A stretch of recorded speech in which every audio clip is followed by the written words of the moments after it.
Today I'm here again in front of you to express my views on a topic when adversity knocks.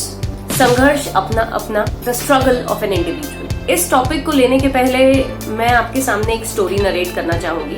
ये story है आशा नाम की लड़की की, जो अपने माता पिता के साथ एक गांव में रहती है। उसके पिता उसे एक सिंपल सा टास्क देते हैं जो वो करने में असमर्थ होती है। तो निराश होकर अपने पिताजी से पूछती है कि पिताजी हमेशा ऐसा क्यों होता है मेरे साथ कि जब भी मेरे सामने कोई स्ट्रगल की सिचुएशन आती है या कोई चैलेंजिंग सिचुएशन आती है तो मैं उस चीज को या उस कार्य को मैं पूरी तरीके से कर नहीं पाती हूँ। लास्ट में मेरे पास एक ऑप्शन होता है, या तो मैं निराश होकर बैठ जाती हूँ या मुझे फ्रस्ट्रेशन होती है। इस बात का जवाब देते हुए उसके पिताजी ने उसके सामने 3 सिचुएशंस रखी। मैं तुमको तुम्हारी बात का जवाब जरूर दूंगा, पर उसके पहले एक काम करो, 3 अलग अलग बर्तन में पानी गर्म करने रखो। जब तक पानी में बॉईल आए तब तक उस पानी को खौलने दो।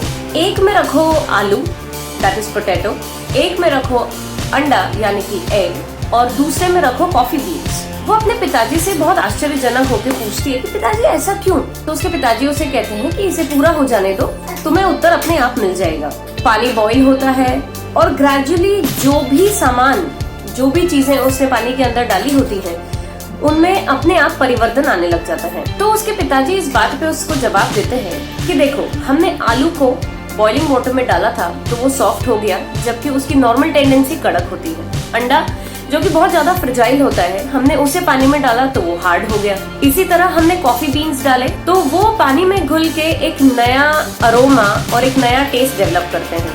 कहने का तात्पर्य यह है दोस्तों कि 3 अलग अलग सिचुएशन में 3 अलग अलग चीजों को रखा गया, तो 3 अलग अलग चीजों ने 3 अलग अलग तरीके से रिएक्ट किया। तो पिताजी का आशा को यह कहना था कि आशा, जिस तरीके से सेम सिचुएशन में हर इंसान के रिएक्ट करने का तरीका अलग होता है, उसी तरीके से तुम्हारा भी रिएक्ट करने का तरीका अलग होता है। दोस्तों, इस कहानी से हमें क्या शिक्षा मिलती है कि whatever situation we are exposed to, what matters is how we respond to it, based on our attitude, capability, and based on our adjustments towards that challenging situations. There are many circumstances that we are exposed to a challenging situation.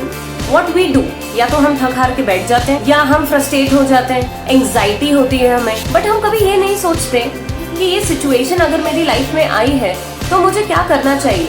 So in my point of view, what should we do? We should sit back, relax, take a pause, analyze the whole situation, that what that situation demands of you. दोस्तों, हर इंसान की जिंदगी में challenging situations आती है। हमेशा हमें ये लगता है कि मेरे साथ जो हुआ वो सामने वाले के साथ नहीं होगा, जबकि ऐसा नहीं है। Thing is, the grass always seems greener on the other side. Challenging situations आए, न्यूट्रल रहें, पॉज लें, एनालाइज करें और फिर से रिवर्ट करें विद अ ग्रेट एंथुजियाज्म। दूसरा दोस्तों, मैं ये कहना चाहूंगी, difficulties in life don't come to destroy you, then why do they come?